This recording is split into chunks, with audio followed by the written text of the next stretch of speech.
Now on Denver 7 News, chaos in downtown Denver after multiple people are shot. Officers discharged their weapons and the party went down. But witnesses say Denver police officers were the only ones who fired. There was nobody else that shot a gun but Denver police. And I saw Denver police, they just draw their guns, didn't try to assess the situation. Plus, another week of extreme heat across the Front Range. Our Denver 7 weather team is tracking the potential triple-digit temps coming our way. We are helping the community to have more information about the vaccine. And as new COVID cases surge across the country, a local group is helping Colorado's Latino population get vaccinated. Thank you for watching Denver 7 News at 5. I'm Jacqueline Allen. We start off with breaking news after multiple people are shot in a police shooting overnight in downtown Denver. This happened in the street near 20th and Larimer. Police identified the suspect as 21-year-old Jordan Waddy.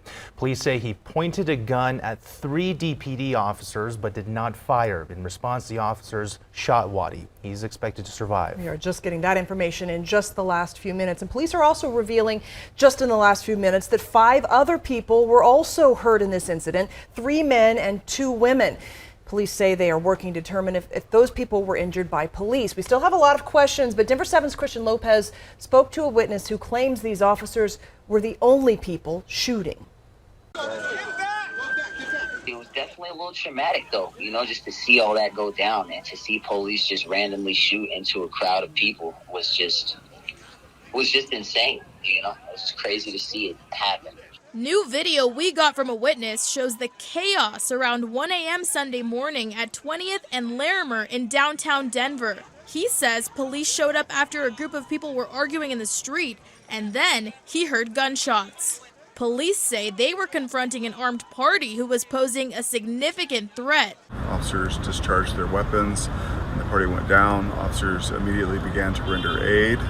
At this time, they also became aware of other individuals within the crowd who had been injured as a result of this incident. But the witness tells us that Denver police officers were the only ones who fired their guns. I can attest to the fact that there was nobody else that shot a gun but Denver police. I watched this whole situation go down with my 2 eyes. And I saw Denver police, they just draw their guns, didn't try to assess the situation or anything. I maybe heard about 6 or 7 shots, just ta, ta, ta, ta, ta. And as soon as it happened, I look around, I looked right to my left, and there was a girl who got shot right in her thigh, and it hit an artery, so she's just gushing out blood. And there was another man who, I guess, the shock of him being hit, he ran into the beer hall parking lot, and he was sitting in between a few cars, and he had got hit as well. And then I seen the initial suspect, who they were initially chasing after, he got hit a couple times as well. They flipped him over, cuffed him up. Several ambulances rushed all of the people who were shot to the hospital. No officers were hurt. We are going to continue bringing you the latest as we learn more. Reporting in Denver, I'm Christian Lopez, Denver 7. All right, Christian, thank you. Denver police were involved in 2 other shootings in the past 5 days, both in the Globeville neighborhood. Officers shot a person Wednesday night near 49th and Washington. They say they were following a car believed to have weapons inside of it. Police say the passengers shot them first, and officers returned fire. One of the passengers was hit and is in critical condition. Thursday evening, officers shot and killed a man during a domestic violence call. They say he was stabbing a woman as they arrived on scene at the Globeville townhomes off I-25 and East 51st Avenue. The woman is expected to recover. In Summit County, the sheriff's office has recovered the body of a missing paddleboarder. They say this man went missing at Dillon Reservoir yesterday afternoon during a storm. After 6 hours of searching, deputies found his body about 100 feet from shore. The sheriff's office says the storm separated the man from his board and he was unable to keep his head above the water. All right, another hot day today, but that didn't stop these brave Coloradans from going out to Denver's Confluence Park for some fun in the sun. Look at that. That looks awesome. It didn't quite hit triple digits today, but brace yourself for tomorrow because Stacey Donaldson tells us we are talking about possible record-breaking heat Monday.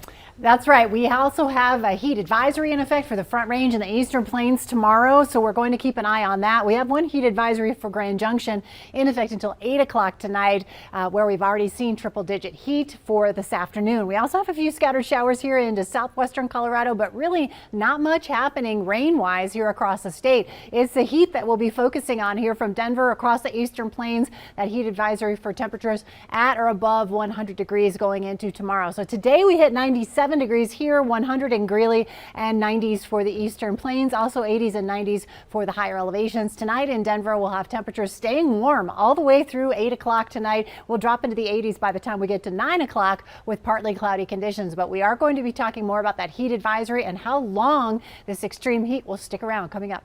All right, thank you, Stacy.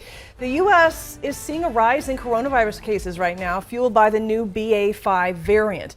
Right now, this variant accounts for more than 50% of cases. The U.S. is reporting about 129,000 new cases every single day, and 85% of the population currently lives in an area with medium to high transmission risk. Now, health experts say the first COVID vaccine booster shot will provide some protection from the new variant, but that anyone who is eligible to get a second booster shot should do so immediately. Everybody over 50. If you've not gotten a shot in the last 6 months, if the year 2022 you have not gotten a shot, you need to get one now. It will protect you for the rest of this summer into the fall. I think it's really critically important. And again, right now, anyone over 50 years old is eligible for a fourth shot. The CDC and FDA are considering expanding the eligibility to all adults if cases continue to rise. Here in Colorado, the vaccination rate among the state's Latino population is one of the lowest across the state. Well, that's why several nonprofit organizations are raising awareness about its benefits while hoping to help combat misinformation. This weekend, their efforts were apparent in Denver. Sometimes it's a belief where, I don't believe that the vaccine is going to help me. And that's why Erica Rivera with the Esperanza Hope for All organization made her way to Denver. And we are helping the community to have more information about the vaccine, for the COVID vaccine. The organization setting up shop at the Denver Annunciation Catholic Church this weekend, hoping their efforts will increase the vaccination rates among Latino communities. Most of our community is afraid sometimes. At last report, the Denver Department of Public Health and Environment says less than 50% of Latino communities 5 and older have received at least one dose of the vaccine. Compare that to more than 80% of white and non-Latino communities. Obviously, we don't have control of what their decision is. Pastor Charles Velasquez has spoken to many still on the fence. Some people have come to me about not wanting to be vaccinated. So Velasquez decided to get another booster Sunday in hopes of encouraging others to do the same. It's an opportunity really to get the word out, to say let's let our guard down. We're not through this yet. An event in Wheat Ridge today showcased some exotic cars, all for a good cause. Auto Messi 32, a celebration of Italian motoring, featured more than 100 unique vehicles from companies like Lamborghini, Alfa Romeo, and Maserati. Ferrari of Denver also put some of their rarest cars on display. 100% of the ticket proceeds benefit Caruso Family Charities. They're a local nonprofit helping families with children who have life-threatening illnesses. What we do is we get social workers around the state that give us names of families that have a child with a terminal or life-threatening diagnosis. We go help them. We help them with rent. We help them with cars, fixing cars, renovating houses, wheelchair ramps, anything to get that family back on their feet. Super cool. The cars weren't the only rare sighting at the event. It's not here in the video, but Tom Mustin, who you may remember from his time on the Denver 7 anchor desk, emceed this event. He told me it was a lot of fun. All right, good news. The eastbound lanes of I-70 here in Denver will be back open tomorrow. The stretch between Washington Street and 270 has been closed all this weekend while CDOT crews put the finishing touches on the new tunnel. That means starting tomorrow morning, eastbound traffic will use the new tunnel. Then CDOT will focus on getting the westbound lanes in place.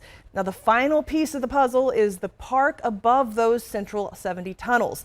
CDOT says that park should be ready by the middle of November. Now, I-70 isn't the only highway dealing with construction. If you drive Highway 285 to Buena Vista or southern Colorado, there's a major change you need to know about. CDOT shut down a 20-mile section of the highway for the next 3 months. Workers are replacing a poorly rated timber bridge near South Park, specifically between Fairplay and Antero Junction. During the construction, drivers will need to use highways 9 and 24 instead. CDOT says the detour should only add 8 to 10 minutes to your drive. All right, Denver's Mayor Michael Hancock will deliver his last State of the City address tomorrow. He will give the annual speech at the Montbello Recreation Center at 11 in the morning, and the public is welcome to attend as the mayor presents his priorities for this final year of his final term in office. Colorado is getting $500 million from the American Rescue Plan to improve high-speed internet across the state. This map shows internet connections in Colorado. The blue and green areas have better service, while red means there's barely any internet. You can see those are in mostly rural areas. The Advanced Colorado Broadband Grant Program hopes to change that, making sure people have access to equitable and affordable internet no matter where they live. Internet is a utility. It's something you need. We know that for those families who are struggling financially to pay for rent, pay for food, pay for medication, internet is a cost that may be a luxury. Now, the state says internet providers that want to take part in the grant program need to send a letter of intent by tomorrow. Coming up, Texas lawmakers released their report on the police response to the Uvalde mass shooting, how the victims' families are now reacting to that investigation and its findings. Plus, a person on the FBI's top 10 most wanted list is captured in Mexico, how Mexican police caught him after 10 years on the run.